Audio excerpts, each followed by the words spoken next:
everyone, and welcome to the Work on YouTube. I'm your host, Rompe, and today is a very special edition of the Work on YouTube.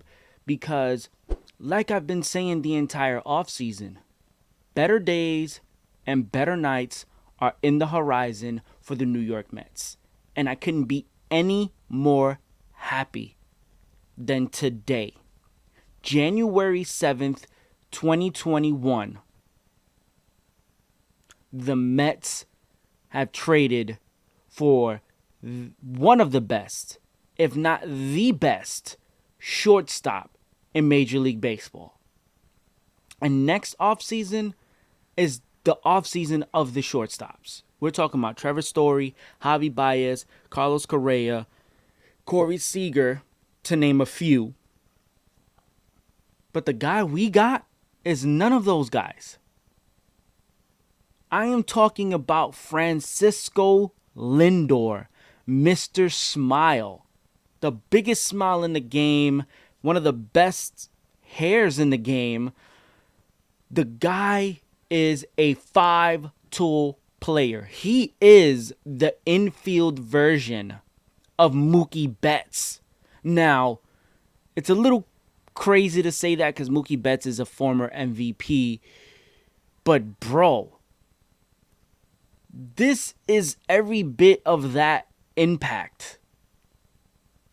Now let me explain a little bit more with this deal. So, this deal doesn't only bring Francisco Lindor. We also get back Carlos Carrasco from the Cleveland Indians. I mean, you're bringing me smiles and cookies, and it's not even Christmas anymore. I mean, what more can I say about what my New York Mets have just done? I'm flabbergasted. I'm above and beyond. This takes everything. You go to the moon with this. This is where this lies when it comes to making a deal for Frankie Lindor. And this is, I don't even think we're done.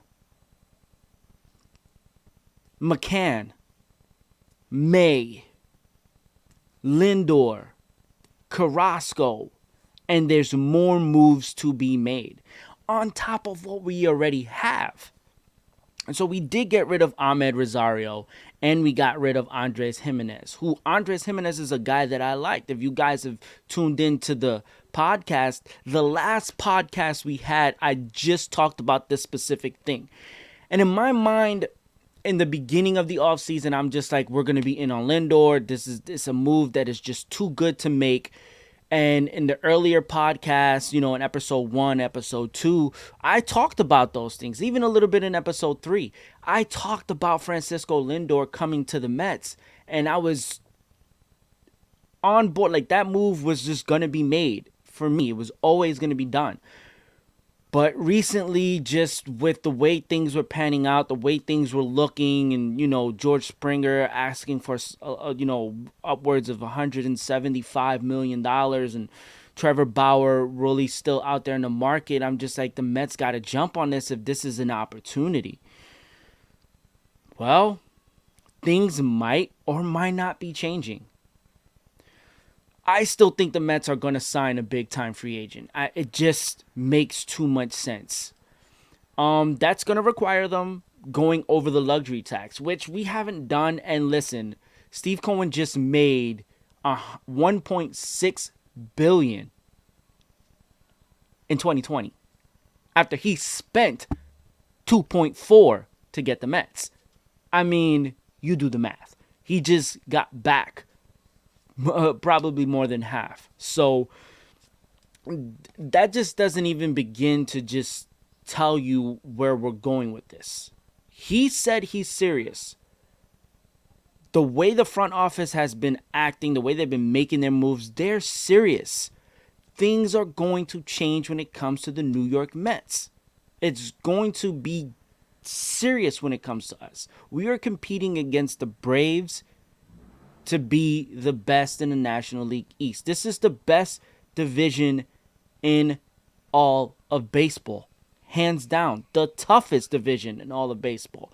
And I mean that in all seriousness. Now, the AL Central, they got the White Sox coming up. The West is going to be a tough division. But listen, when 3 of the guys are not really going to compete in the West, I mean, well, you could say 2, but, you know, you have a couple of teams in the West that are really not going to compete when it comes to it. Like, the Padres are going to compete against the Dodgers. Well, that leaves the Rockies. That leaves the Diamondbacks. Just sitting there like, what are y'all going to do? You get what I mean? So it all really depends. Maybe I'm missing one of the other teams in the NL West, but right now it's the Dodgers and Padres, right? And I can't stress it enough. The NL Central, they're mailing it in right now. So we're looking at maybe the Cardinals still good, the Brewers, right?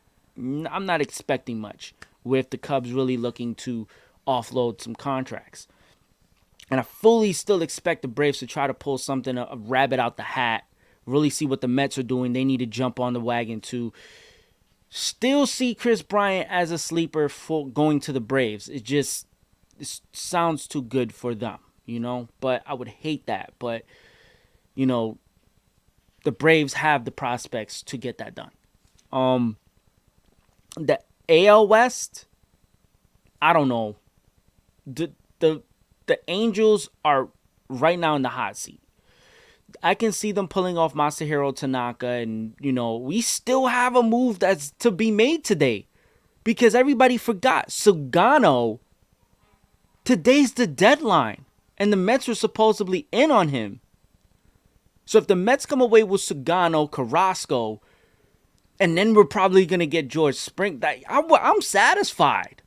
Now, I still think we can use Brad Hand, but if those 2 moves are made, you know, that most likely means we won't get him, which is tough because that leaves us with no lefty. That only tells you one thing, and one thing only. Steven Matz is going to come out of the bullpen in 2021. I see it, I believe it, I feel it. Steven Matz is going to come out of the bullpen for the Mets in 2021. It has the writing on the wall. I mean, he can't pitch for too long. He'll have an inning where he's good, he's great, he looks good, he's on fire, he's firing on all cylinders, and then there's points where it's just not happening. He might be that lefty that comes out the bullpen. And listen, he's a starter. Stretch him out. Let him come out the pen. It makes sense.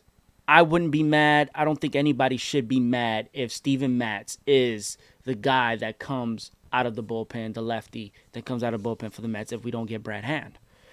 There's still a lot of enticing pieces out there. And there's no need for the Mets to jump in with big money right now. Sugano's the only guy you have to keep your eye on because, I mean, who the hell knows? But Francisco Lindor, Carlos Carrasco, smiles and cookies, and Christmas is done with. And they're giving me smiles and cookies. So don't forget to subscribe and hit that bell to get the notifications. Also want to let you guys know that I will be doing like a story time kind of thing where I, take you guys through my experiences, some vlogs for some old games that I used to go to and vlog. So look out for that on the channel. Don't forget to subscribe and hit that bell to get the notifications. And lastly, don't forget to come get this work. Thanks for watching The Work on YouTube. Don't forget to hit that bell after you subscribe to get the notifications. Also, like and please leave a comment. And lastly, don't forget to come get this work.